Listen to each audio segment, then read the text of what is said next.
And greetings. Happy Monday. Hope you had a great weekend. I'm Steve Deace. He's Todd Erzin. He is Aaron McIntyre. I'm Steve Deace. Let us know what you think about what we think via the stevedeace.com inbox. Switch it up a little bit. I always do this in the second hour. Let's do it right at the top. Steve at stevedeace.com is how you can do that. Like us on Facebook, me and Gab. You can follow me at Steve Deace Show on X. Although not right now, it appears to be down. Instagram and TikTok. You can also, if you love the podcast version of the show, please leave us a 5-star review. Thank you if you have done that. Hit subscribe, or if you're on iTunes, follow. And that way, you'll make sure that every time we do a new episode like today, it shows up in your podcast feed every single time. We are brought to you by our friends over at Relief Factor. If you are struggling with chronic pain, that's pain that usually is a result of too much inflammation in your joints, and it manifests, it symptomizes like that achiness, stiffness, soreness that just kind of lingers and won't go away. And you're thinking, that's just going to be my lot in life. It might be, or it might be, because we do get old. But it also might be that maybe it's solvable. What would be the solution? Well, no guarantees, but our friends at Relief Factor, they've got a suggestion. And over the years, 1 million people, a little over 1 million people have tried it. 70% or so of them saw such great results. They stuck with the product long term. It's a drug-free supplement that goes right after the inflammation that's causing the chronic pain in your joints.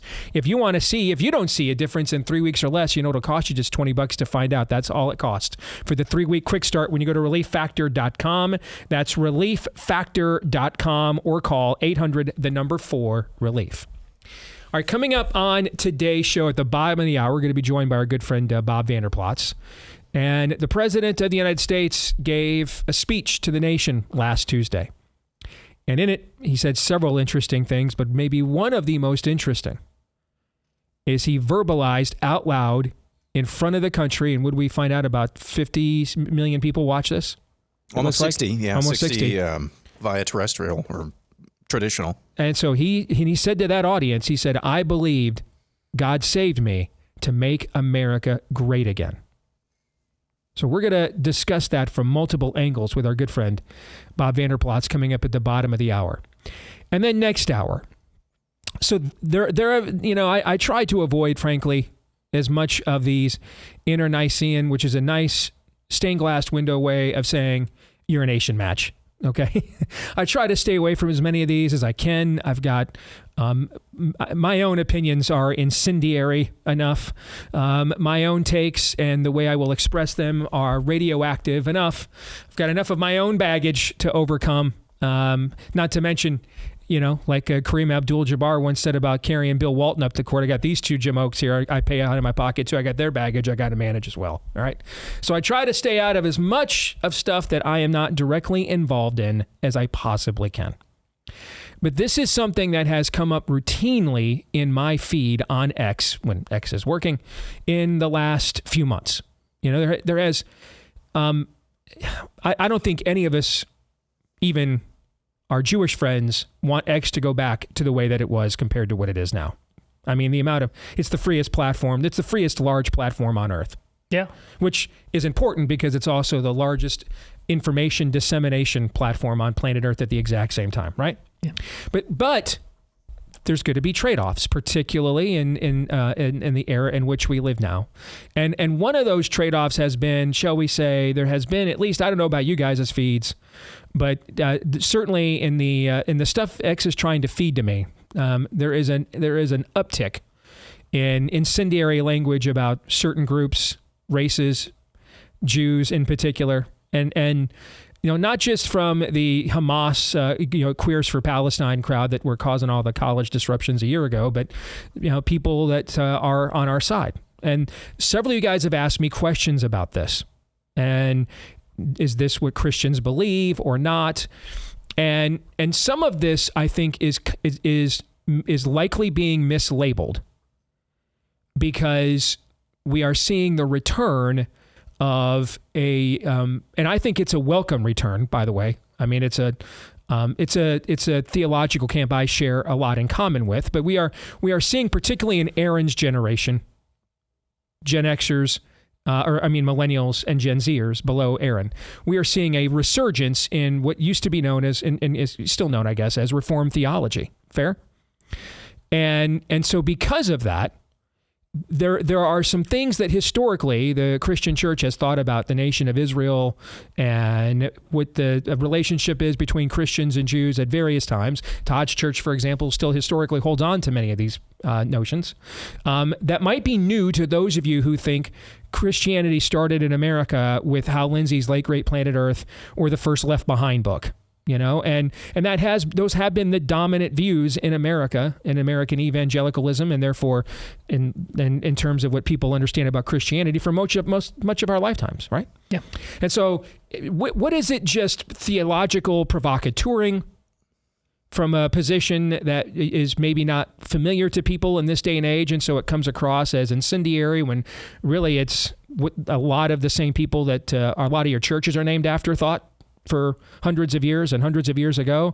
And then how much of it is actually taking advantage of that to camouflage itself as just straight up haterade? Fair? Yeah. And so robust theological debate, including using the most offensive of terms by our 21st century effeminate, emasculated, sensitive standards. I am not here to disabuse or discourage on any level whatsoever, okay? And it used to put hair on men's chests, and we had a thing called Western civilization that was worth fighting for when we did things like this, all right? In a strange way, I say this somewhat tongue-in-cheek, but in a strange way, the culture would actually be better off if Todd and I had more, if we thought we had more opportunity to explore theological differences between the two sides we represent. Fair?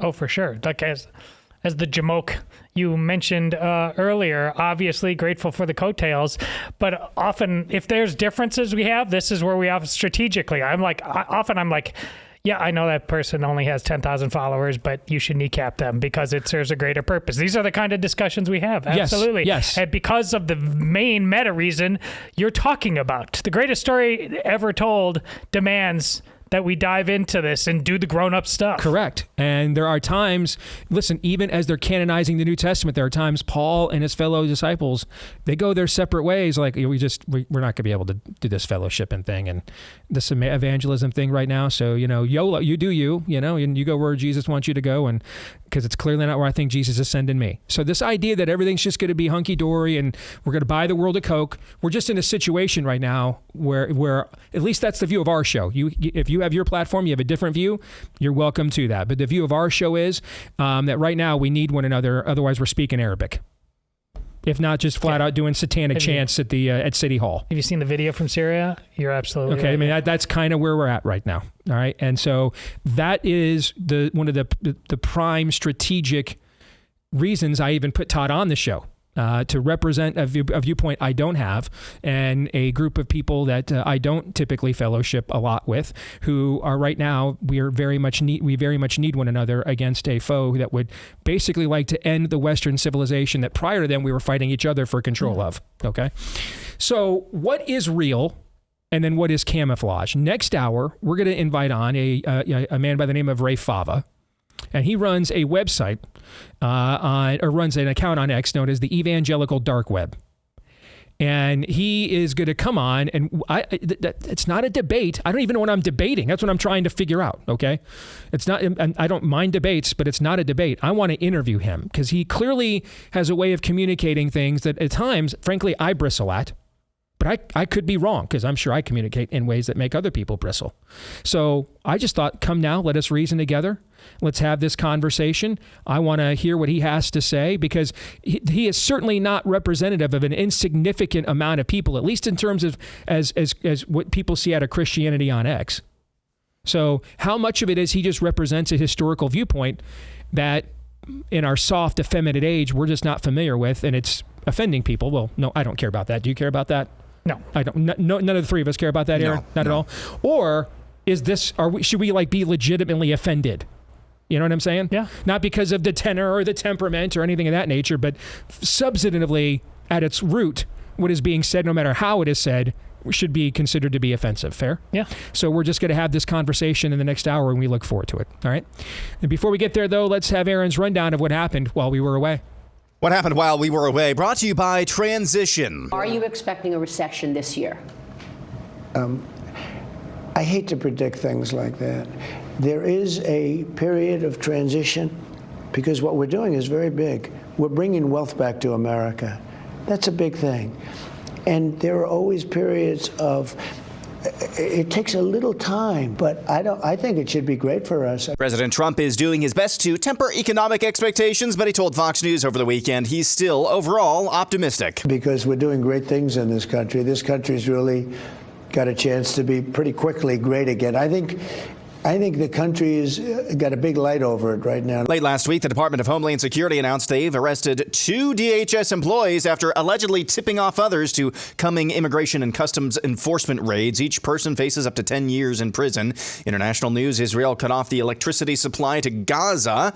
Israel last week suspended supplies of goods to the territory of more than 2 million. Israel wants Hamas to release more hostages. Canadian old Premier Justin Castro has stepped down. Here's the new Canadian Prime Minister, Mark Carney. Skepticism about ESG labels or sustainable labels, and that again is one of the reasons we're having this ruthless, relentless focus on net zero, because in the end, look, we can't stabilize the climate unless we get to net zero. Democrat Alexandria Ocasio-Cortez and Republican Anna Paulina Luna have teamed up to introduce legislation that would cap credit card interest rates at 10%. What could go wrong?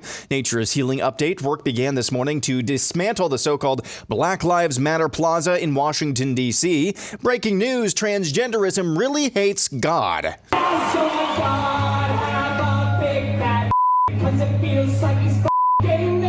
That is a dude who goes by the name of Laura Jane Grace, who performed recently at a Bernie Sanders rally. And finally, both of these items went viral this weekend. First up, this data compiled from various research institutions in the United States, Europe, and South Korea, showing over the past 20 to 30 years the ideological representation of young people in the United States, UK, South Korea, and Germany. They're all telling the same story. Young men and women aged 18 to 29 years old are increasingly divergent in their political views, with young women drastically identifying as more liberal and young men increasingly identifying as more conservative.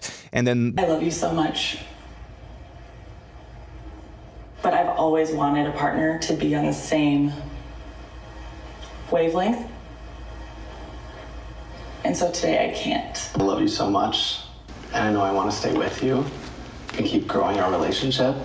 One weekend, we see data over the past 20 to 30 years showing men and women on an ideological level are less compatible than maybe ever before. The very same weekend, we see that everything's perfectly all right now. We're fine. We're all fine here now. Thank you. How are you? And that's what happened while we were away. If you're a young man and you're about to get yoked to a young woman that ever says, I'm going to have more to say on this here in a moment, but ever says anything to you remotely close to what that woman says in that video clip. Ever. I don't care how hot she is. That'll wear off, brother. Let me tell you. That will wear off. And the days are long with the nagging wife, as it says in Proverbs. If you ever are even contemplating, I don't care how hot she is, getting yoked to a young woman who ever says anything like that to you as a young man. Ever. I mean, ever. That's like a one-time deal. To paraphrase Gandalf the Grey, run, you fools. Run. Aaron's montage brought to you by our friends over at Trust and Will. And if, by the way, if you marry that, you're going to need Trust and Will a lot earlier. Early grave for you. So typically, Todd, it's people our age and older that this is maybe more geared towards. But if you're foolish enough to say I do to that and walk out of there bound, this is for you too. You're going to need Trust and Will a lot earlier. Early grave for you. Creating a Trust and Will is a slow and time-consuming process most of the time, but not with Trust and Will. My wife used Trust and Will a couple of years ago to reset our stuff and our estate and our family plans, and she came back absolutely raving about it. And it's got so many different options for you. It makes it so customizable, so easy, so affordable. They just have a simple step-by-step process, and it'll guide you from start to finish, one question at a time for your family's specific situations. All right, so save loved ones time and stress by having all your documents in one place with bank-level encryption. They've got live customer support available through phone, chat, and email as well.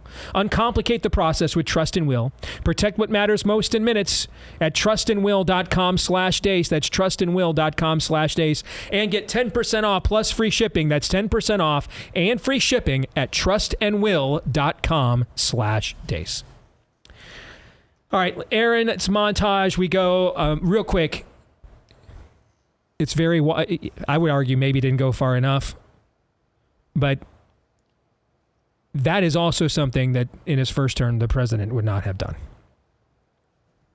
I mean, anything other than like, everything's great. Everything is awesome, you know. And I get it when you're getting bombasted completely by a media that's trying to conduct an impeachment and a coup from the second that you took the oath of office. I understand the tendency to want to counter that messaging. Otherwise, you feel like you're going to be, swallowed whole by it. But that media is discredited by and large now, and I think it's time now to come clean with the American people.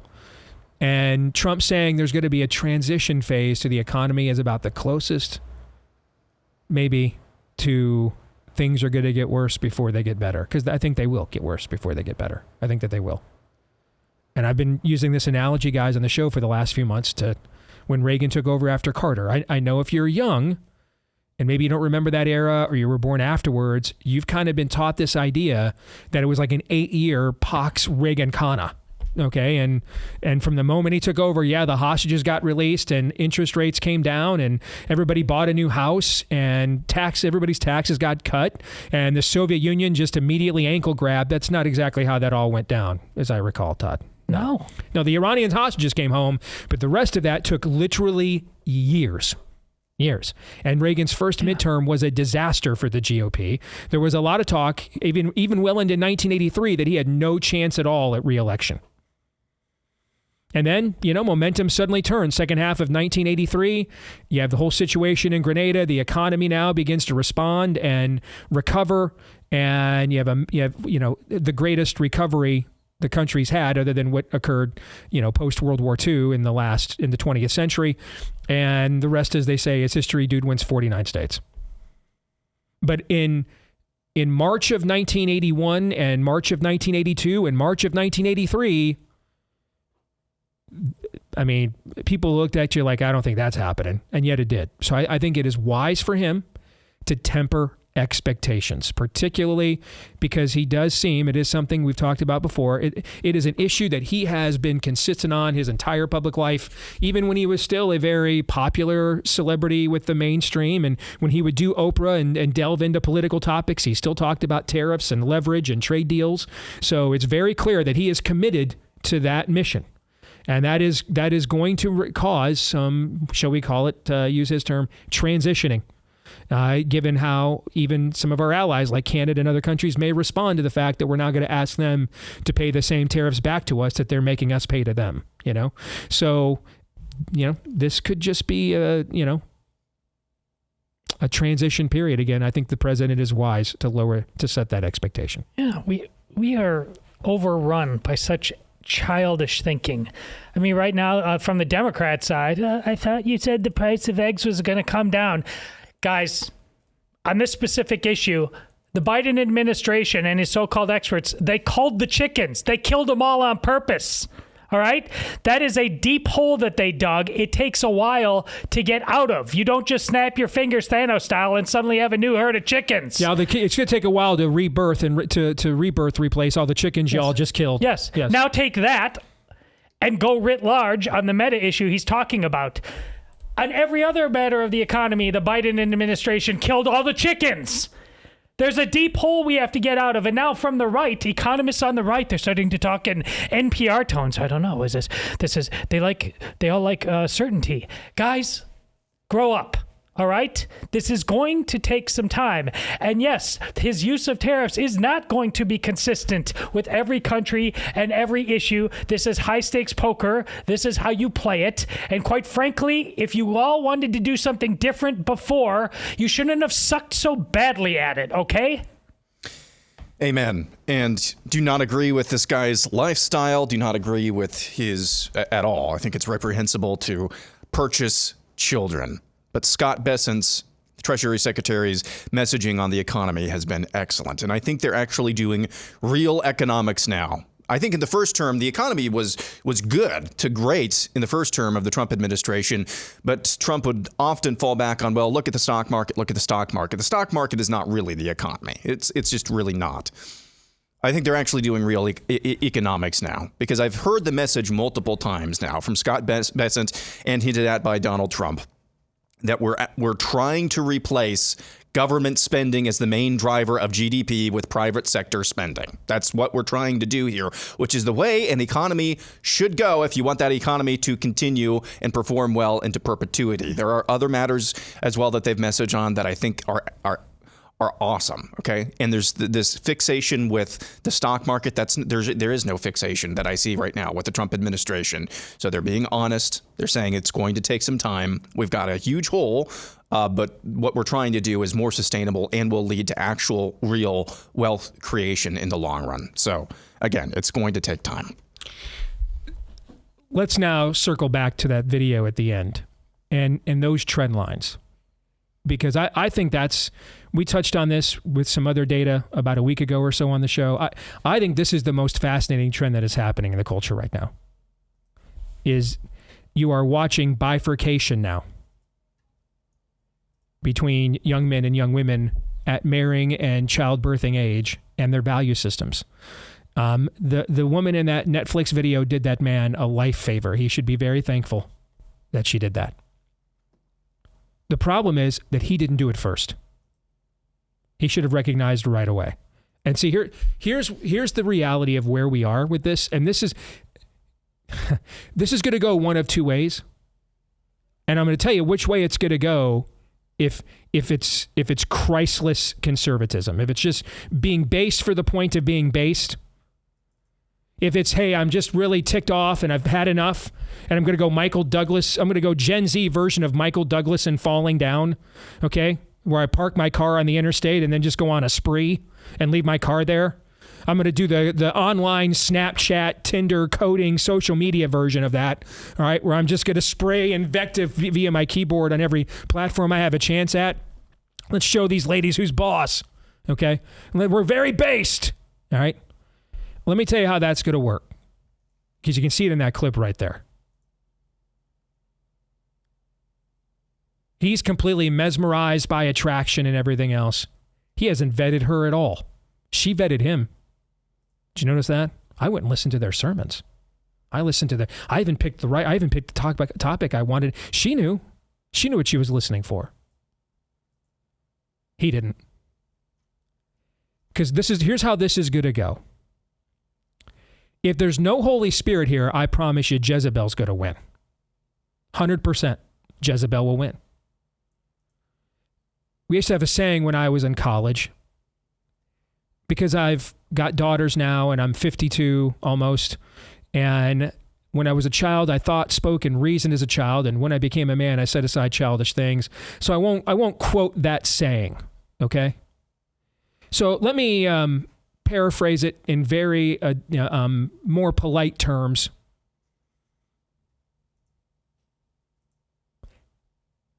Feminine beauty is undefeated. You know what I'm saying, Todd? You know what saying I'm probably alluding to is very common in our age, in our period, in our age group. Okay. Tale is old, nothing new under the sun. Helen of Troy. This is, yeah. Feminine beauty is undefeated. We'll just leave it at that. Feminine beauty is undefeated. And without the Holy Spirit, you're going to end up gobsmacked like that dude was. Totally blindsided. And groveling. That's what will happen. Because we're going to have to perpetuate the species. That we can't outrun the old magic, all right? So this bifurcation's not going to last. It's not going to last. Got all these beings out there burning with lust, all their loins and all their glands and hormones operating at their peak level. This idea that they're just going to go permanently their separate ways, no, they're not. It's never happened in any culture. It's not going to happen in this one. Eventually, they'll come back together.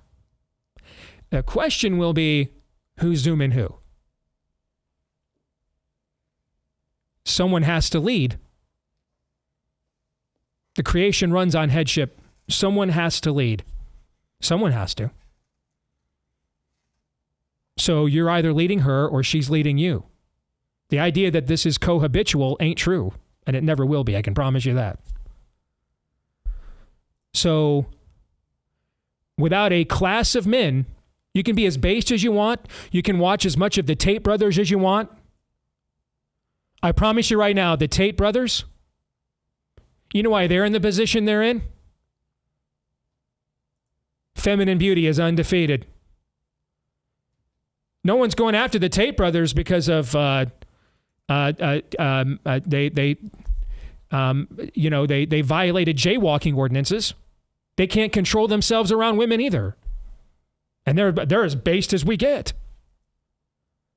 It's not about any of that crap, man. It is, do you know why you were made, men? Do you know whom you ultimately belong to and will be held accountable to? Do you know the answer to that? Because the kind of woman you want to marry, she wants a man who can answer those questions. And if you can answer those questions, that line in your life, that bifurcation, that line is going to meet you where you are. But if you can't, I promise you, you're going to meet her where she is. Because it's not about being based. It's what your masculinity is based in. For sure. What's it based upon? Who's your basis for it? And so I promise you, you'll end up heartbroken, embarrassed, and gobsmacked as that guy on Netflix. If you don't have the right worldview, you'll grovel. These lines are eventually going to intersect.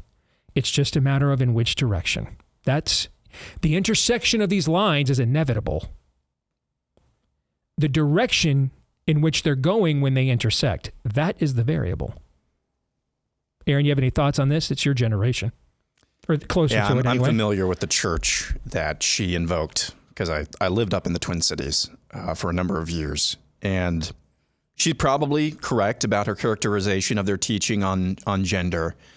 But my understanding of that church and the idea that I got from it, which is why I didn't attend it when I lived up in the Twin Cities, is that it is suburban, nicer than God, yeah. Evangelical. That makes it even better. Church. That makes it even better.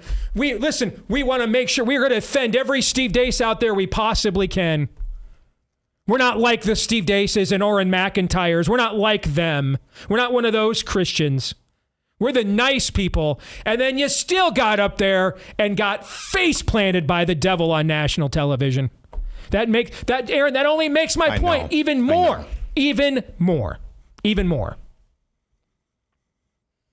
You will either submit to God, man, or you're going to submit to her. I can promise you that. Someone's getting submitted to here. And if you're submitting to God, you're not on that show to begin with. Correct. More in a moment.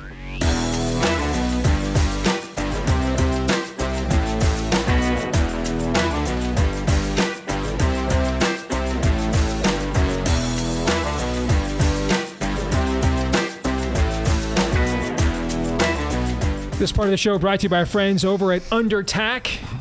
You know, when you need gear that can handle anything, there's no better choice than UnderTac. It's designed for, tested by elite special forces teams in Africa's harshest conditions, and UnderTac is made to perform when it matters the most, whether you're navigating tough terrain or just tackling your daily, everyday routine. Their underwear, socks, and shirts keeps you dry, comfortable, and mission ready. And yes, I didn't even realize it, that this was going to be in the live read docket. True story. I am wearing UnderTac underwear today. Todd, your thoughts? I like doing that. I love doing that.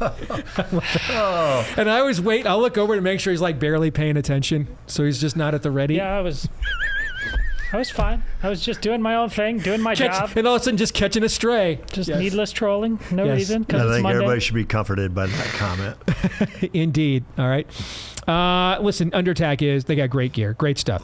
Use code Steve20 for 20% off site-wide. So whether you're gearing up for adventure or just everyday life, you can trust Undertack to have your back. Or your back end, if you prefer. Undertack.com, a portion of profits supports veteran-run organizations that fight human trafficking, so it's for a good cause as well. So it's a no-brainer. Use code Steve20 for 20% off site-wide. Code Steve20 for 20% off site-wide at Undertack, UNDERTAC, undertack.com. And it's good to see our good friend Bob Vander Plaats. How are you, brother? Doing really well. Thank you. And you're just sitting there. Don't ask me that your underwear. Don't. I can see you're bracing. No, I don't get me looped into this. My name's Bob Vander Plaats. It's not Lindsey Graham. Don't loop me into this. No, I'm really thrilled that you are wearing Undertack, and I had not heard about them before until this, and I'm just thinking I'm going to be doing some hiking in Arizona coming up here. There you go. And I may need to use that promo code to get a discount. Nothing wrong with guys suggesting quality gear to one another. It's not like we're modeling it to each other. It's just a mere suggestion. That's all. I'm glad they're underwriting this segment of the show. It's a good segment to underwrite. All right. So the President of the United States gave what you're not supposed to call in the first year of a president a State of the Union address last week, right? And there were several remarkable things said, but one of them I want us to focus our conversation on today. Because I don't know that I've ever heard a president use this kind of language, at least not in real time. I mean, I am sure in earlier eras, you would hear George Washington, Abraham Lincoln, Thomas Jefferson. So in different eras, presidents would talk about the sovereign hand of God, the providential nature of our nation's relationship to the Creator. That was way more common parlance than what we are accustomed to today, right? But the President of the United States told about 60 million Americans last week, right? Flat out. Talking about and really the one assassination attempt that struck his face in Butler, PA, but all of them, that he believes he was saved by God to make America great again, and it was said in a way that, as we've gotten to know Trump's public persona more in the decade or so that he has been preeminent in our body politic. You can tell there's a way he communicates when he's really selling, when he's in sale mode, and then there's a way that he communicates when he's just kind of in a matter-of-fact mode. And he said that in very matter-of-fact mode. It was very clear that he has internalized this within himself as a conviction, that he truly believes this. And I do think that you can see there have been, I wouldn't say changes. I might say improvements in his stature and the way he presents himself in a presidential fashion since July 13th of last year. Fair? Very fair. So at the very least, even if you don't necessarily, or we don't necessarily believe that is true, he does. And if you know a tree by its fruit, you can clearly see that he is behaving differently since after July 13th in many public settings than what we would often see before July 13th, right? So there's a congruency there that you can see he has truly internalized this. So I wanted to just spend the segment with you talking about what you thought when you heard the president say that, and then your thoughts about him believing that. Well, first of all, I like how you put the matter-of-fact mode, because I would have said he was being transparent, he was being genuine, but he's pretty transparent and genuine about a lot of things, whether it be the Panama Canal or securing the border. But this one, there was almost more of a humility, and almost like to the Democrats, to the watching world, or to the Republicans, kind of like, whether you believe it or not, I believe this. God spared my life for a purpose.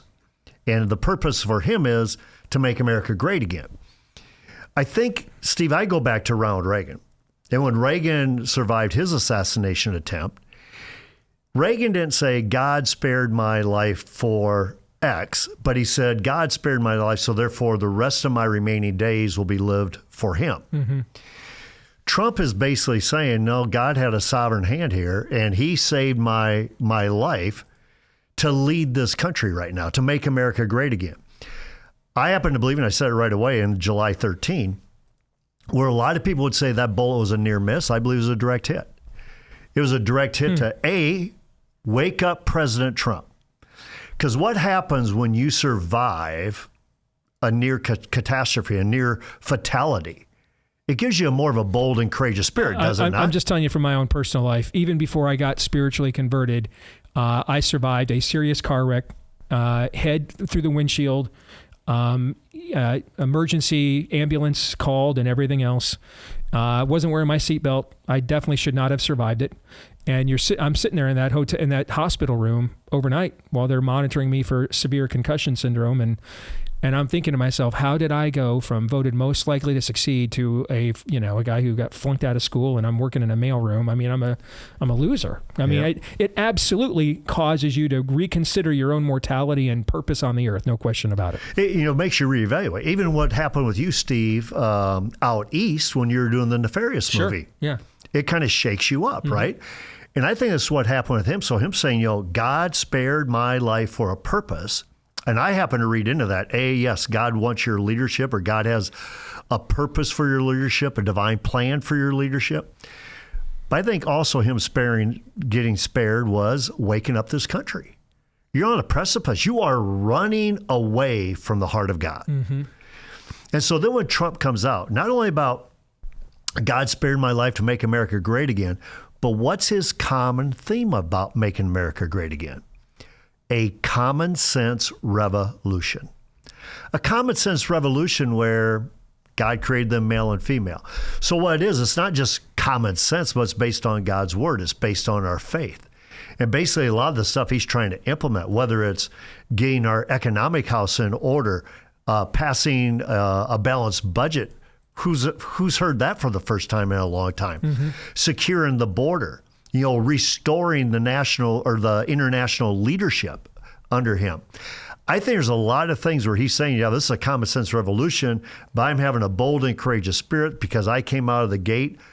And I believe it is because God saved my life for a purpose. I think it's a big deal. Why is that relevant to the average person on the street, someone that would not listen to a show like this?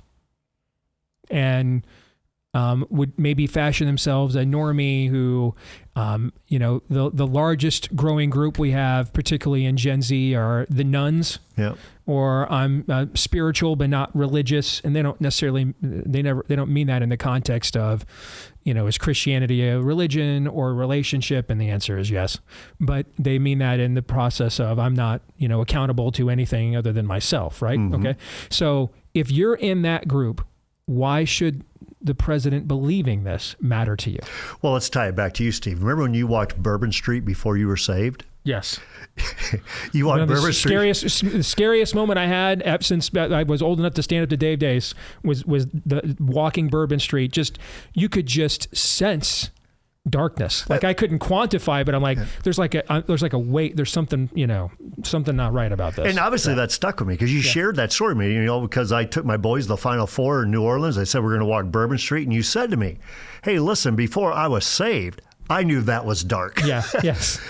I think, I'll never forget looking over on a Sunday morning at 9:00 in the morning because I went Saturday night and then I went back the next morning to see what it was like. Yeah. Saturday morning, there's basically just a naked young woman in an alleyway just vomiting up, puking whatever she was doing last night. And people just walking by like it's nothing. I felt like I'm in a scene off of some, Quentin Tarantino movie. No, it was just New Orleans on a Sunday morning. Yeah. And that's why I think it's important to people who aren't listening to the soul, people or to the show, people that aren't invested into our ministry at the Family Leader. Because there's a lot of people today who say, I don't have faith or I don't believe in anything, whatever it is, but they take a look and they go, we're castrating kids? We're mutilating kids to change their gender? That's dark. That's nuts. We're allowing these boys to participate against these girls and we're calling it fair? They're saying that. There's people out there going, I may not even believe in God, and for sure not in Jesus, but I'm telling you right now, what I'm seeing is crazy. And I think what Trump is doing, Trump is saying, I'm going to call the bluff on the crazy. Matter of fact, when you have a child with a brain tumor, where Trump recognizes and makes an honorary member of the Secret Service, and you can't applaud for that? Mm-hmm. You can't recognize that and give it positive comments? I think America sees this for what it is. And so Trump even revealing, saying, listen, you guys might believe this, you may not believe this. I might be the most unlikely vessel to communicate this. But I believe God spared my life in that open field in Pennsylvania for a purpose. And that's a heck of a message for the rest of the country to hear. Because we believe as believers, and it's backed up by Scripture, but your life does have a purpose. Every one of your days is ordained before one of them comes to be. God wants you to live out your life. And now for the president to say this on an international stage and say, that's why I'm living out and leading out the way I'm leading out, to me, that's a big deal. I agree it is. So then the question is, what is the church's role here? And we've talked, and this audience has talked, and now we've talked to this audience a lot about what the church institutionally has to do to take advantage of this moment. I want to talk specifically with you about what the church has to do to help Trump take advantage of this moment. Because the spiritual counsel he is going to get to that end. Because this is the double-edged sword of believing that level of a calling. You're one chapter away from that the world may know that there is a God in Israel, Goliath, too. In the springtime, when kings went off to war, David stays behind. You only turn a few pages before you're between those two places, right? So one where you're in the valley of Elah, and the next where you're sending a wife's husband off to die in your place in a war to get rid of the evidence of whatever you've been doing with the power that God gave you, right? And so who's getting counted? Everybody sees Paula White, and I get emails about her and mentions about her all the time. Okay, but who else? Who else is nurturing that? I believe he has people that are surrounding him and that he's listening to. And I'm not thinking about Paula White right now about heading up his faith council, but people that are not word of faith kind of those people. Well, but like tethered to orthodoxy. Yeah. Well, what I'm talking about is that people behind the scenes that your audience and other audiences are never going to know who's speaking into him. That's good. But they are speaking into him. And I believe, I can tell you beyond a shadow of a doubt, he is listening and he believes it. I totally believe that he believes God spared his life for a purpose and that his job is to carry out that purpose leadership. And I think that's what's emboldening him to be the bold and courageous leader that he's showing. What I would ask him to do, though, yet, in order for America to be great, make America great again, in order for America to be great, you have to be good. And part of the thing where we all know that we have lacked goodness is we've killed 60 million plus babies, and we're still funding the nation's largest abortion provider. At minimum, Elon Musk, Doge, President Trump, defund that, even if it's symbolic. $700 million, that's a lot of money to us, right? I believe Planned Parenthood could raise that in a heartbeat if the government took it away from them. But let them raise that from private people who actually believe that. But let it be symbolically, this nation does not fund the killing of our children. So to me, that would be another next step. But do I believe he believes that he was spared by God? I do. Do I believe he believes there's a purpose for his leadership? I do.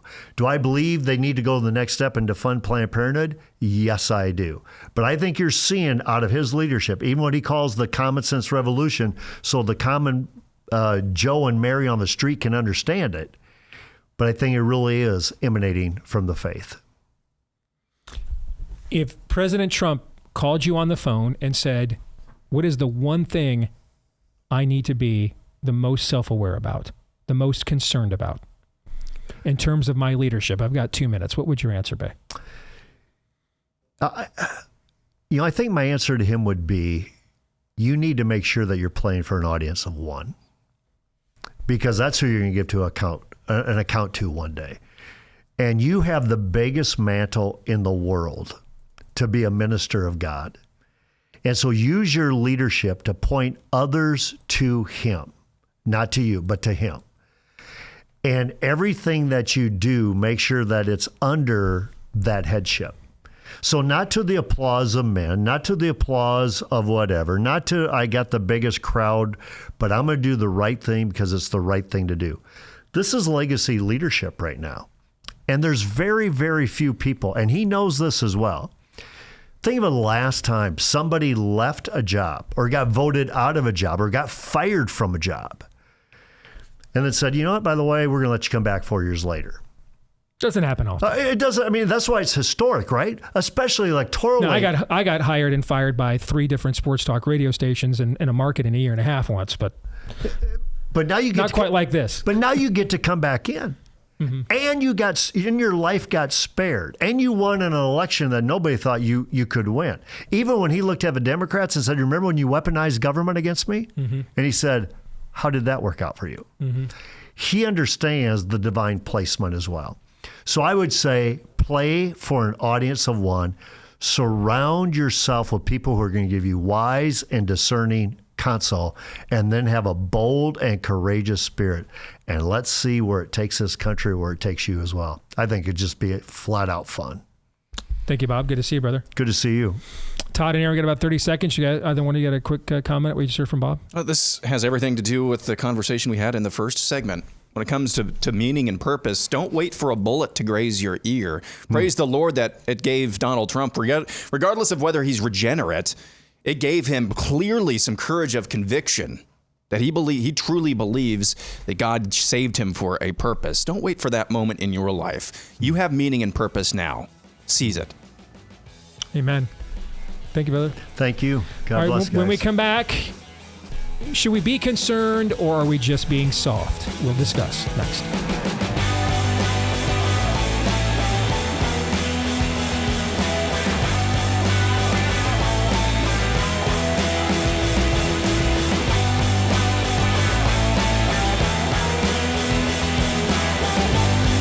All right, we're back here with Hour 2, live and on demand on Blaze TV, radio, and podcast. Steve Deace here with Todd Erzin, Aaron McIntyre, and all of you.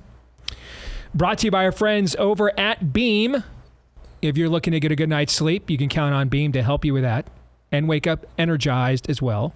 Go to shopbeam.com/Steve, BEAM, shopbeam.com/Steve. Use code Steve, get 40% off your very first order. 40% off, all right? The great way on the right, we love self-reliance, right? Well, take care of yourself, right? Your health ultimately is your own responsibility, you, your family, your future, right? And a good night's sleep goes a long way toward taking care of your health. I've done Beam a few times just in the last couple weeks, slept absolutely great. Woke up the next morning, felt great. All right, that's why you want to try the science-backed healthy nighttime blend packed with ingredients shown to improve sleep like magnesium, theanine, melatonin, and more. Beam has already improved over 17.5 million nights of sleep. And I know what you're thinking. I don't need a bunch of sugar or carbs, drinking hot cocoa before bed. All right, you won't get that. All right, very low in sugar, very low in carbs, all right? And it tastes great. I'm doing the chocolate peanut butter right now, but they've got a lot of different flavors out there as well. So Beam is giving you the ultimate Patriot discount right now, 40% off, trying their best-selling Dream Powder. Get up to 40% off for a limited time. Shopbeam.com. Use the code Steve at checkout, BEAM. As in Mary, shopbeam.com/Steve. Use the code Steve for up to 40% off. Get a good night's sleep and support an American company. Invest in yourself. Get the best sleep tonight. Shopbeam.com/Steve. Use code Steve for 40% off. So, like I said at the top of the show when we tease this conversation, I do my best because I can step on my own rakes, okay? I just about single-handedly tanked Ted Cruz's presidential campaign because I made a stupid, flippant remark about Carly Fiorina, which was true. Okay, that's why I said it. But maybe we don't always have to say it. You know what I'm saying? You kind of need to learn sometimes. Don't have to say everything we know is true. Not maybe all the time. Inside voice. Yes, Inside actually, just before I hit send, should have maybe just texted it to you, Todd. We could have laughed about it. Ha, ha, ha. Got it out of my system. But I didn't do that.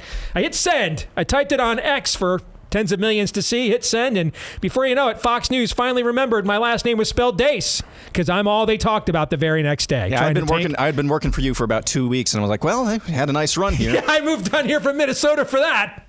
So be it. All right. So I understand in the world in which we live, okay, there are things you can say and the way you can say them that causes squirrels. All right. And you have to be mindful of that. On the other hand, we are way too soft as a culture, man. I mean, way too soft.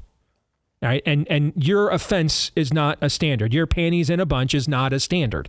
Okay. So we don't want to, on one hand, we got to love our neighbors or love ourselves, right? We don't want to be the people of, hey, the jerk store called and it's all out of Christians.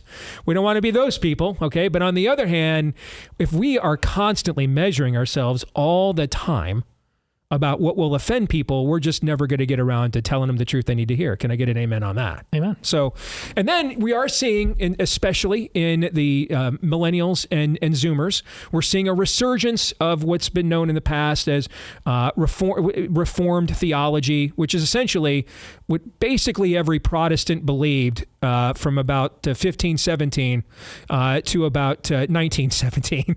All right. This is pretty much what every Protestant believed in variations of these themes. But a lot of Americans never have heard these kinds of things, have never heard this kind of talk. And so it seems weird and radical when in reality, a lot of the generations that founded and formed the country would have had touched on some of these same themes. So what is the line? Because I get asked all the time, because by God's grace, I am blessed to do and have one of the largest platforms of a born-again believer in the United States of America. So because of that, and because biblical worldview is our prime directive, I get asked all the time to referee all these things. And I'm not qualified to do that, man. I'm not. I got to referee myself first. But I do see things in my feed at times that I'm like, okay, where's that coming from? Maybe I can kind of see why people are a little bit, upset about this or that. So what I wanted to do today is I wanted to do an interview with someone that represents a resurgence of this theological group right now. And his stuff shows up in my feed, and man, the replies I get from people, did you see this? Did you see that? All right. I mean, I wish Elon Musk would pay for just tattling on people and responding to them on X. I could make a lot more money than maybe even the Blaze pays for this show if I could just do that all day. I mean, I'd turn me into a miserable person, but I'd make more money. All right. So let's welcome Ray Fava to the show. And so Ray, this is totally unfair, but we're going to make you a stand-in, if you don't mind, and try not to overgeneralize. But I want people to kind of understand where people with your viewpoint are coming from. And ultimately, the point of the conversation today is, do people just need to toughen up, or are we actually being offensive? You think that's a fair question for us to try to answer today? Yeah, that's somewhere we can start out. I think a lot of my people, I guess, because, I just got to say, I'm very humbled to be representing my camp, I guess. There's a lot of pastors, famous, bigger accounts than me. So I'm very thankful to be on your show. You're a big inspiration to a lot of the work that I do. And I just wanted to, express that first thing. So a couple things that come to mind are, we talked about, there's been a lot of talk about COVID. And how that's affected the church. And I think critical race theory also greatly affected the church. Mm-hmm.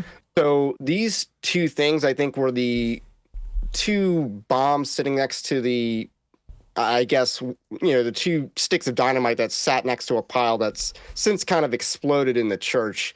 And I think we're going to see a reshuffling of the deck as far as who's going to be a leader and who's going to be an influencer moving forward. Because I think a certain generation of pastors is going to rise up. I think you're going to see a lot more masculine pastors kind of rise up, and sort of I think a lot of the megachurch mindset's going to kind of fade away. But you're kind of seeing evangelicalism specifically go into two directions. I think it's going to go into an either reformed direction or a very Pentecostalish direction. I agree. Not non-denominational Pentecostal Those direction. are the two groups that are growing right now, are those two groups. You're right. Yes. So I kind of see things going in those two directions, and I think the reformed direction is definitely where a lot of the drama happens, because I think, we kind of police our own maybe a little bit too much. Whereas, Pentecostals kind of have a reputation for not policing their own. So I agree with you on both of those fronts too. I think that's the biggest problem charismatics have is they won't throw crazies out, and it makes the strange fire conference people. It makes all their cases for them. They just can roll tape on you. In fact, you guys won't take your own trash out basically and put it on the curb. And then on the reform side, the beauty of having a high emphasis on the sovereignty of God is you almost forget sometimes that you still got to maybe mind your tongue and be careful about what you say, because you're like, I can just let it all rip because it's not really up to me, right? It's going to only be determined by God. And so there is a lot of policing that goes on within that circle. I think that's accurate as well.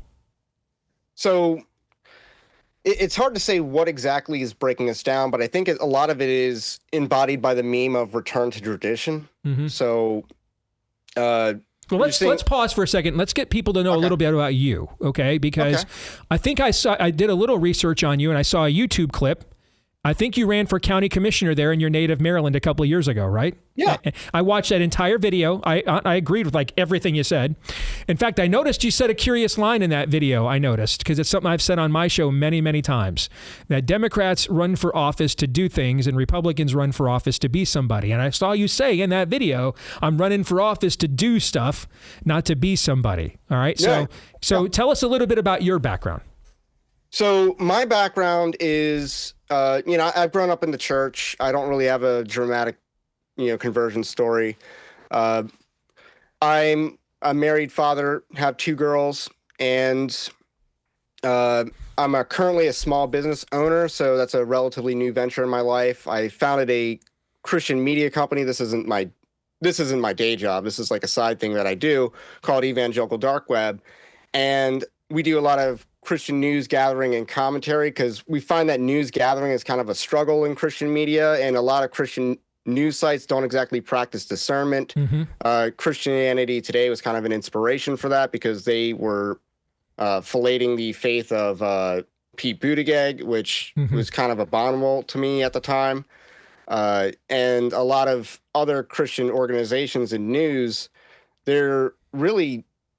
It's kind of shady who really runs them, like Richard Land of Christian Post, or Ed Stetzer of Church Leaders, and, Russell Moore is now in charge of Christianity Today.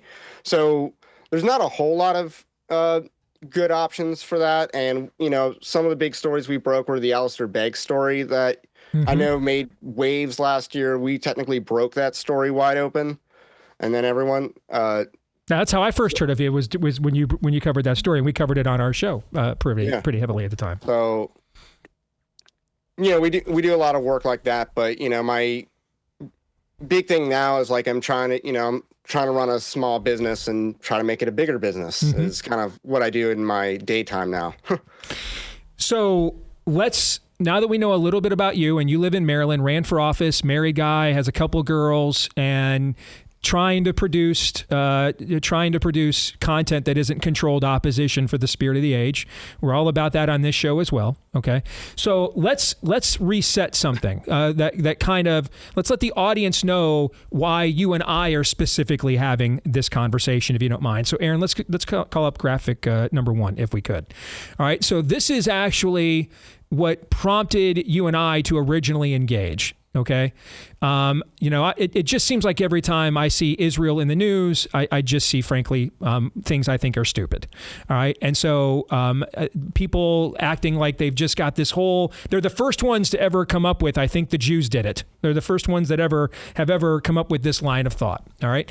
And so you responded to this post of mine from Friday, and you said it's so strange that Steve Deace would go woke for a group that voted 80% for Kamala Harris and bankrolls the Democratic Party. Okay.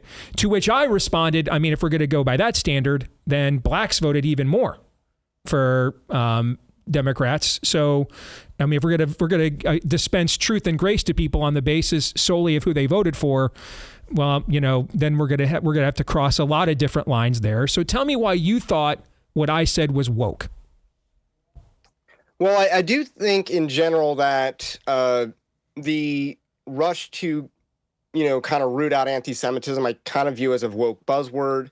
To me, I think that when you are, I think you kind of have a double standard on this issue. And I think that it is a little bit of a blind spot or an inconsistency. That's kind of my opinion. Great. Then share it then. I'd love to address it with you head on. Go ahead. Awesome. So I've seen you regularly castigate Republicans for appealing to the black voting bloc, and I agree with you on that. I've heard you say that the Republicans have had a white voter issue, and I agree with that. But then I also see you go after Kamala Harris for the anti-Semitism angle, which I don't actually agree that she's anti-Semitic because she's married to a Jewish man. So I'm just going to tell you right now, brother, you're more Jewish than her husband is. Okay, I guarantee you know more Torah than her husband has probably heard in his entire life. But I hear you. Keep going. That's all right. Go ahead. Okay. Yep. And you kind of made a point about collective guilt and stuff like that, but I'm not making a point about guilt. I mean, there's responsibility, which I think is more fair for us to, say that people can be responsible collectively for things, but guilt is more, I'm going to leave that part to God specifically. Responsibility can be neither positive nor negative assertion, but it's just causal. So that being said, we can make generalizations about groups and group behaviors without necessarily and not like spurred out on an individual level, if that makes sense. I don't disagree with that. But to me, there's a massive difference between just looking at a demographic pie to win an election and just simply doing the math, which is how much energy should I expend to get 2 to 3 points more of what will at best be 13% of the electorate, when in reality there's 65 to 68% of the electorate that is going to have much more of it, and they're predominantly located in the swing states that I have to win, and in the suburban neighborhoods that ultimately determine elections. That is a way different. That's just a political calculation. I'm not advocating, for example, that we just go ahead and scapegoat blacks because they don't vote my way. I think those are from my perspective, those are completely two different moral trains of thoughts. One is just math politically. I've got a limited amount of time to run a campaign and to get to 50.1 to win. As you know, you ran for office, right? All right. So the election is on a day. And when that day comes, the election is over and I'm out of time and I got enough votes to win or I did not. So do I try to get 2 to 3 points more out of a group that is a scant minority of the vote who almost never votes for me, or try to get 2 to 3 points more out of a group that is the super majority of the vote and by and large does vote for me? That's just a simple political calculation. But I'm not here to scapegoat groups because they don't vote for me. I still have to love my neighbor as I love myself. And so I've got to walk and chew gum where those things are concerned at the exact same time. You understand where I'm coming from? Right. And to be clear, when I said the thing about Kamala Harris, I'm not necessarily responding to that specific tweet that you were talking about versus kind of like a general oversight that a double standard-ish that I kind of think that you have. It's not specific to I don't believe in scapegoating groups or anything like that either. So I think we have a lot of agreement there. So my view isn't that we scapegoat groups, but my view is that, if groups have a worldview that is built on a rejection of Christ, we shouldn't be surprised that. I agree, but I still think I still have to love my neighbor as I love myself, Ray. I still have to do that. Therefore, by the grace of God, you and I both believe in election on some level, I would guess, right? So we believe in unmerited grace and favor, right? So what did I do to get to obtain salvation from Christ? Diddly and squat, nothing. Okay, so therefore, what could Mr. Hunsenberg do? Okay, what could Mr. Manshevitz do? What could Rufus Jackson do? What could Pedro Pascal do? The exact same nothing that I got that was granted to me could also therefore be granted to them. Now, if we're talking in terms of sociological trends or political maneuvering, then I do think we have to look at things demographically and be real about the math where that is concerned. Like white supremacy is not committing most of the violent crimes in this country. That's not true. Okay, and overall, you can spend as much money and effort you want on black voters. If you get 13%, it's a massive accomplishment for our side. So ask yourself, do I want to get 57% of the white vote or 13% of the black vote? One of them will win me an election, another one won't. That's different from how will I treat people? How will I witness to people made in the likeness and image of God? Those are two completely, totally different trains of thought.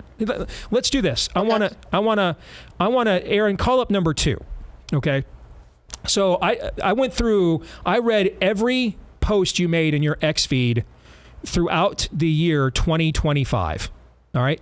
So I saw that you recently just shared this post. Okay. It's from a guy named Michael Spangler. Quote, "We anti-Semites are not unmanly. Rather, we are hardened Christian warriors bound by necessity to fight with all our might against the power of the world, the state, the devil, and indeed the church, all of which are sick with godless love for Christ's sworn enemies, the Jews." Can you give me the context of that statement? I can give you the context in which I can support it insofar as it is made. So sometimes I promote views or articles that are not written by me, but advance a certain conversation because, I post articles and stuff that, I didn't write. So in this part, it has to do with how anti-Semitism is defined. I think if Christians would naturally have a prejudice towards false religions. Mm-hmm. And I think that is perfectly healthy.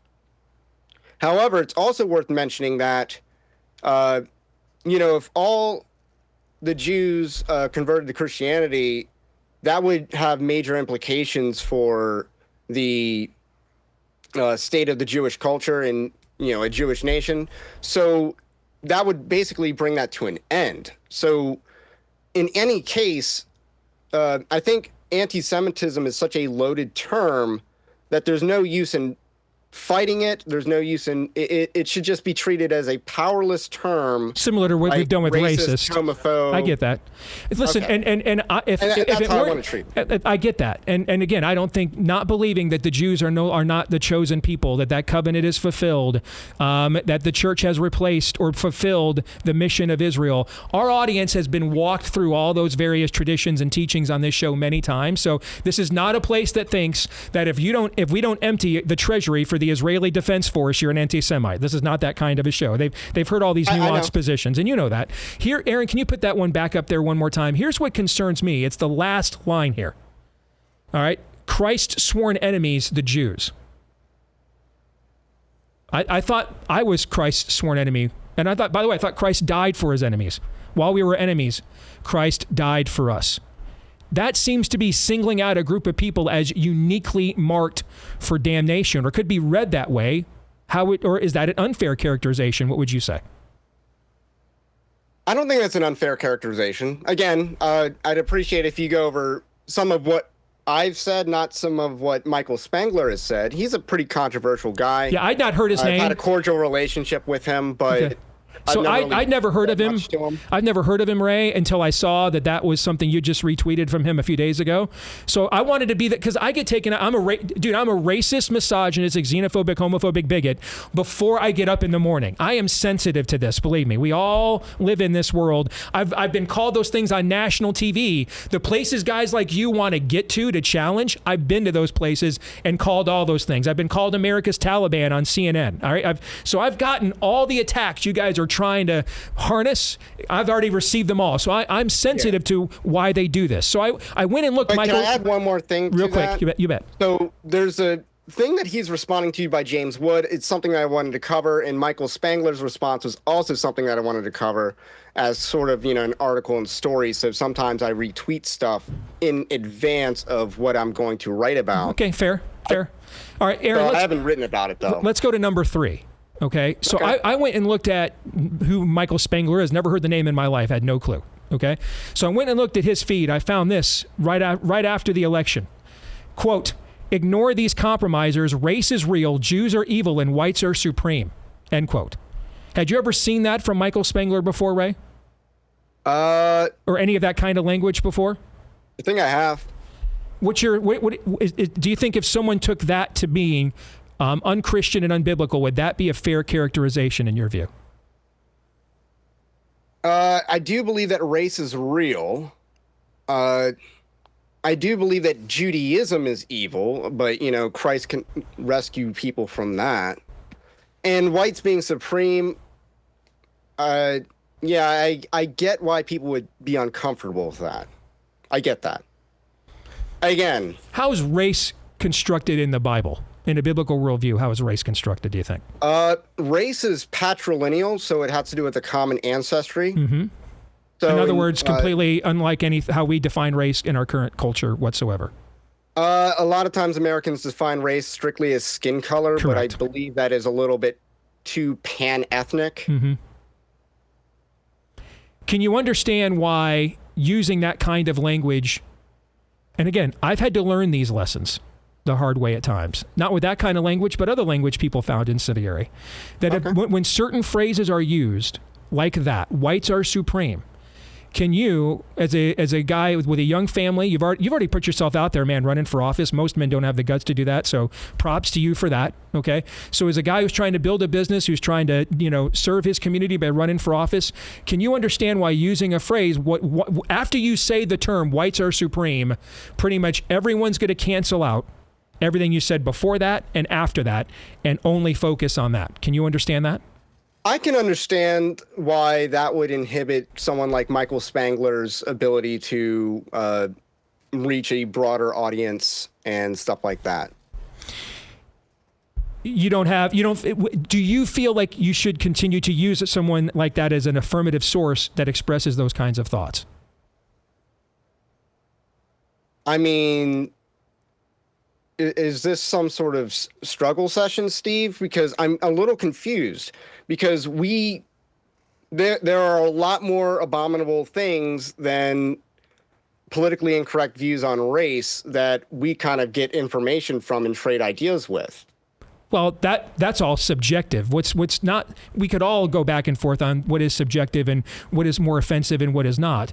What's objectively true is we are trying to actually oppose the very kind of critical race theory that people representing us making those kind of statements adds more fuel to that fire and gives them more legitimacy to play off of than we could ever offer them ourselves. I think that's pretty much objectively true. I mean, I do agree insofar as we're trying to oppose critical race theory, but I don't necessarily agree that that is critical race theory. You don't think it's critical race theory just in reverse? Correct. Okay. Then you and I would disagree on that then. Aaron, go to number 9, if we could. You have 9 handy, Aaron? So these are things I saw retweeted in your feed by a Josh Haywood and a Corey, is it Mahler? Again, these are two individuals whose names I've never heard before, okay, until I saw them in your feed on February the 1st. Josh Haywood says, quote, "You are much more related to your white cousins across the pond than foreigners in our own country." Corey Mahler says, quote, "If I, as an American of Germanic extraction, were to have a child with an African woman, I could fly to England, not even Germany, and any random white man I passed on the street would be more closely related to me than my own child." That was retweeted by me? Yeah, it was retweeted in your feed. That's where I saw it on February the 1st.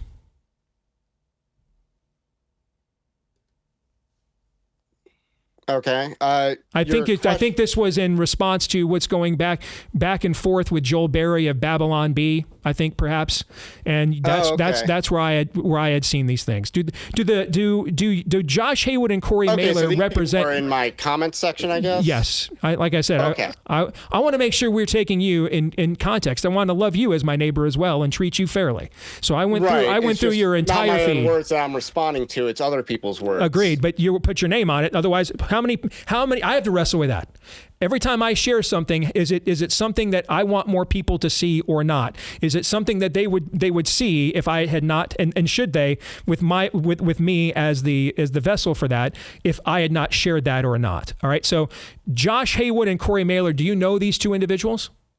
Josh Haywood, not in person. Corey Mahler, I'm familiar with. He is a character on the Stone Choir podcast, which has a very spicy, to put mildly, reputation on things like race and things like that. I have not listened to a single podcast of theirs. I don't really pick fights with actually I do pick fights, but I don't have a whole lot of interaction with Corey Mahler at all. What about that exchange then did you think was interesting to to share in your feed? What was interesting about that to you? I want to be as fair to you as possible. Okay, can you put it back up? Sure. Because you're bringing me down a little bit. This is from January. That other one looks like it's from November. Yeah, they were grouped together in a group of feed. They were grouped together. There was a few of them, and you shared them in your feed on February 1. I think the statement on the left is correct. I mean, if it's a statement about genetics, then it's correct. It's factually correct. I don't know what the problem is with that. Are we primarily, in a biblical worldview, defined by genetics? Well, what is the term related being used for? Is it being I mean, used that's the for question, genetics? right? What is the context? What is that? Who's the foreigner? Who is it?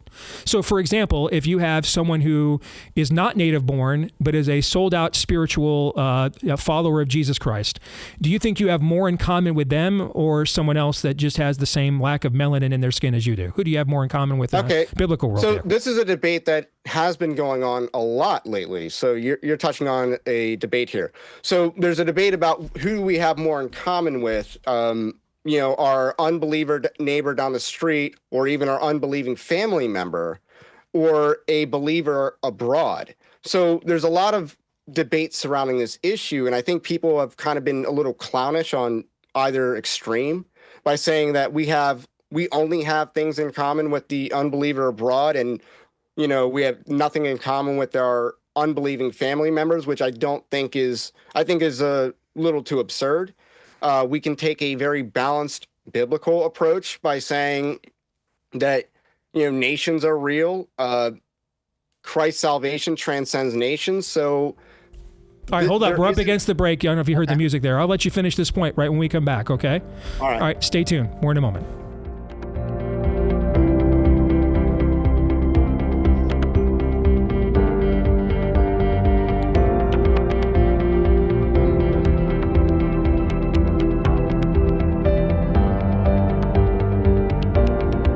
All right, back here with Ray Fava. Follow him on X it's not at Evangelical Dark Web, right, Ray? Now that X is back up, that's why you didn't mention it before. X has been down all morning, but now that it's back up, go ahead and let people know what is your feed if they want to follow you. At Evangelical DW. Dark Web is too long. Yes, it is. All right. And I like the way that you made sure to spell out Evangelical.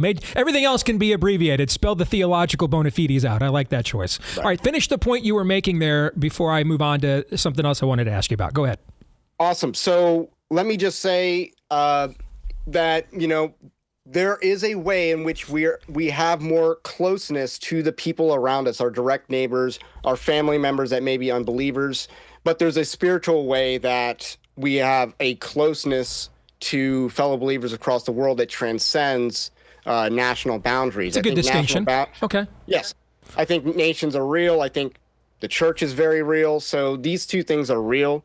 And as for the Corey Mailer tweet, I just found that over the break. I never interacted with that tweet. I'm not sure how that ends up on my feed because I never interacted with it. I never retweeted it. I never quote tweeted it, replied to it, even liked it. So that tweet's not representative of what my views are. So that our audience understands, you view what Josh said in the first tweet as a distinction that can happen where we can have in a relationship more in common with people that are next of kin than people with the same belief system we've never met a half a world away, even though spiritually we are more in kin with them as part of the church. That's different for you than, say, the second verse where a guy literally says, I would have more in common with someone if they had my skin color than my own kid if he was of mixed race. Those are two totally different distinctions to you is what you are saying. Yeah, I do think those are two different distinctions. Okay. And again, I don't know if I've interacted with either tweet, but I know I didn't interact with the latter tweet. Okay. Let's go to something you tweeted I found interesting. Aaron, let's do number 9. Okay.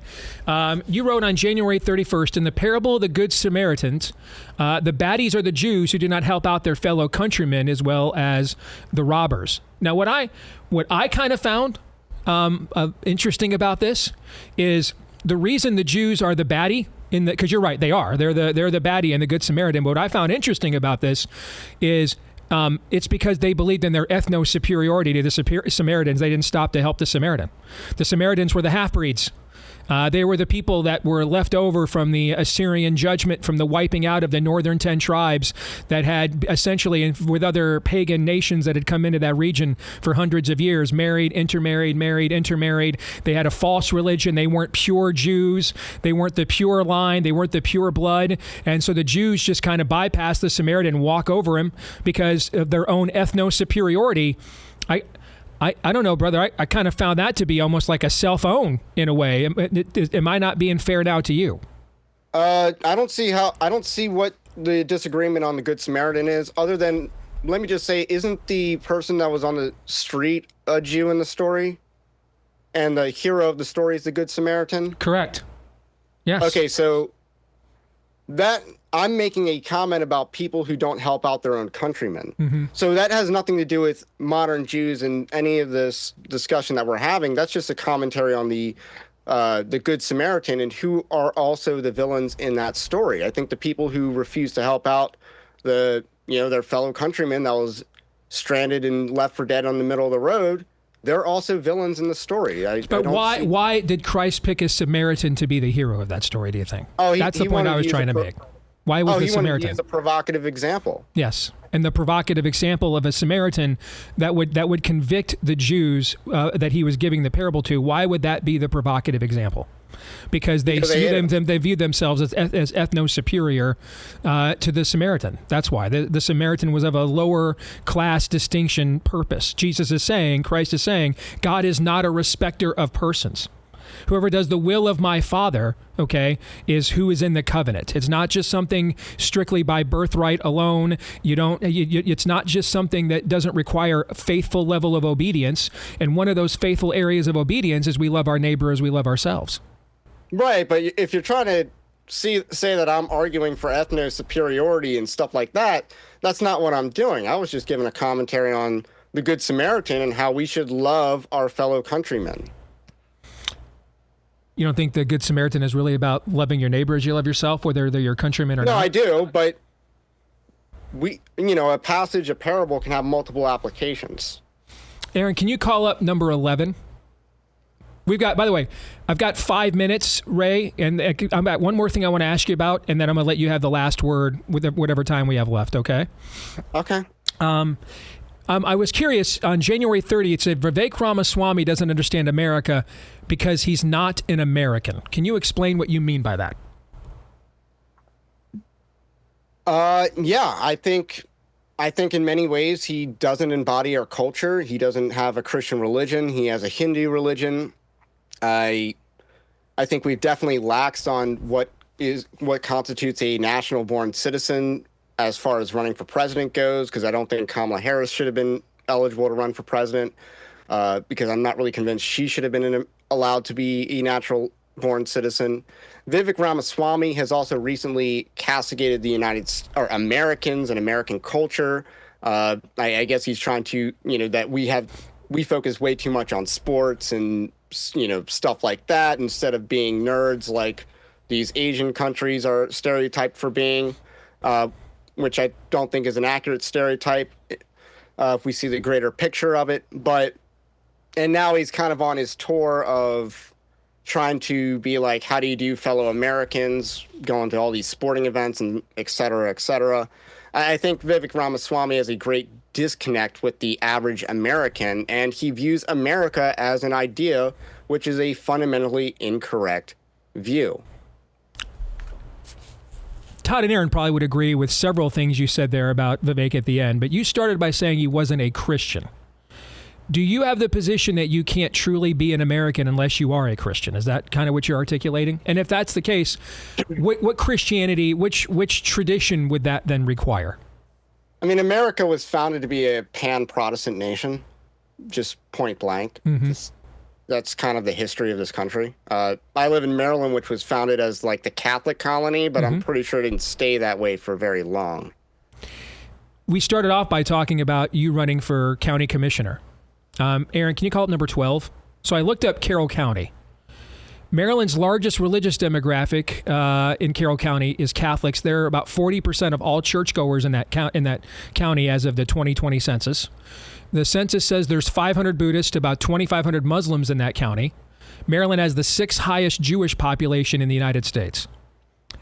If you don't believe those people are necessarily Americans because they don't come from the same tradition you and I do, how would you, if you had gotten elected, how would you have served them as your constituents? Well, the job of the county commissioner in Carroll County is to create and execute the county budget. So one of my, I guess, taglines was to make sure your tax dollars work for you and not you for your tax dollars. And if you understand what I'm trying to say is that the system should work for you, not against you. Whether you're a Christian or not, you wanted to apply that to all the people in your county. You thought that should apply to all of them. And I think Christian leadership would be naturally magnanimous. You know why? I agree with you. You know why it would be? Because we're commanded to love our neighbors or love ourselves. The rest of these religions are not. See, I keep coming back to that for a reason. I am concerned that we are forgetting that's the second greatest commandment, and that means it's really important, right? That we love our neighbors, we love ourselves. I'm really not concerned that we're forgetting that, because I think evangelicals have been browbeated with that for decades. Apparently Megan Basham explained the origin of that being the environmental message and how they tried to get that done with the Love Your Neighbor campaign. Ray, you've listened to my show, so you know where I'm coming from when I say that, right? I've treated you. I do. Well, seriously, don't try to condescend me. You know why? You know why I'm bringing that up. You know, we don't spend much of our time doing big Eva talking points on this show, but we do still have to love our neighbor as we love ourselves, right? We still have to do that. Right, but you're making a point about me not loving my neighbor, but you haven't really brought evidence for. I'm not trying to say you're not, nor am I bringing evidence. I'm asking you I'm trying to figure out who you really are and what people like you really think. That's all. Okay. All right. To me, that's a little bit hard when you're bringing up other people's tweets. But with that said, well, they're tweets I saw, Ray, because you shared them. Otherwise, I would not have. I did not share all those tweets. Well, I got them out of your feed. But anyway. Let's do this. It could have been in like the underneath a tweet of mine. It shows other people's tweets. I'll be as magnanimous and fair as I can be. I also want to do this. Take 2 minutes like I promised. I want to give you the last word so you make sure you can say whatever it is that you want to say. And we appreciate your time, brother. So go ahead. The floor is yours. Okay. So basically, I really, there's no animosity that Christians should ever have towards individuals. I think this is largely just a debate about what is a nation. So we've talked a little bit about what is an American. We've talked about the differences or the ability of nations. We've talked about how there's unity across international boundaries, but there's still also real tangible connections that people have within nations, within families, within communities. So these things are real. And I don't believe that God I don't want to say offsets, but I don't think that God completely cancels out family and natural connections. These things are good. Our children, we should be raising our children in the faith, love, and admonition of the Lord. Where I think that Steve Deace has a disconnect when it comes to whether we're allowed to make generalizations about Jews or going after the quote-unquote anti-Semitism, because I believe that's a woke buzzword like racist, homophobe, and all those other woke buzzwords, is that, as Christians, we believe that we are God's chosen people. That is explicitly taught in the New Testament, maybe like half a dozen, maybe 10 verses by Paul kind of identify Christians as such. We believe that Christians and Jews don't worship the same God. And I think because if you reject Christ, you don't have the Father also. Jesus said that he's the way, the truth, and the life. And this causes a disconnect that two groups can't necessarily work together and maneuver as well politically. It's why you see 80% of Jews vote for Kamala Harris. And these aren't surprising. This isn't a cause to hate people, but it is a cause that, hey, Christians and other groups might not be as politically maneuverable as you might think. And again, I don't have any animosity towards people, but I don't know if you have any other questions for me, Steve. No, I think that was a good closing statement, brother, and I appreciate the time, and we can keep dialoguing if you want. I think the audience probably picked up a lot from here. It was good to do it, so appreciate you joining us, man. Thank you. Okay. All right, thank you. That's Ray Fava. Tell you about our friends over at Miracle Made. Then Todd and Aaron, I'm going to give you guys the last word because you guys have been over there. That's a long time for you two to keep quiet. All right, this part of the show brought to you by friends over at Miracle Made. They will help you regulate your nighttime bedtime temperature all night long with their temperature regulating sheets, silver infused fabrics inspired by NASA. You guys know how much I love my Miracle Made sheets. They're not just temperature regulating and functionally excellent. They're also very comfy. They're very comfy sheets. All right. So if you want to try them today, upgrade your sleep this year, go to trymiracle.com/Deace. That's trymiracle.com/Deace. And you're going to save over 40% off. And then if you use the code Deace at checkout, you'll get a free 3-piece towel set and save an extra 20% as well. All right. Again, trymiracle.com/Deace. Use the code Deace to claim your 3 free-piece towel set and save over 40% off. You can't beat it. Trymiracle.com/Deace to treat yourself, and they got a 30-day money-back guarantee, but you won't need that. You're going to love them. All right. Trymiracle.com/Deace. Code Deace. All right, guys, what do you think? Well, listen, Twitter is a rock fight. I've said that many, many times. I understand it. You just have to, like in what's that video game where you have all kinds of choices of weapons and you build Fortnite. Yeah. Yeah. Well, I bet there's a lot of ways you could have written that first tweet that lit this off without calling Steve woke. You know, that was never going to work. That was silly. But you're being aggressive and passionate. I mean, my goodness, Steve has you on because I think there's a level of kindred spirit about being not afraid, wanting to get in this fight.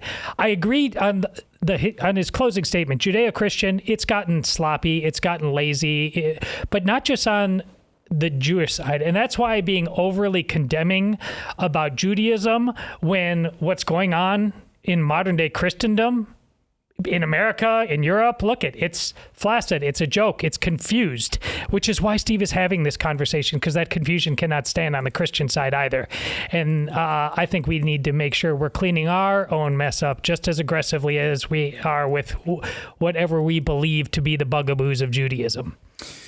When he gave his first answer about kind of the reshuffling of American Protestantism, and the few of the points that he made, they're either going to go Pentecostal, they're going to go Reformed route, and the leadership is going to be changing. We have had that exact conversation off the air, word for word. That also means that whatever concerns we have between these various, you use the term internecine feuds, we've got to work them out. We've got to work them out. So is this a case of, as you put it at the beginning of the show in previewing this segment, is this a case of, well, we're just kind of soft and we bristle at things that make us feel uncomfortable, bristle at people to our right on the political spectrum or on the theological spectrum just because we're not used to hearing that?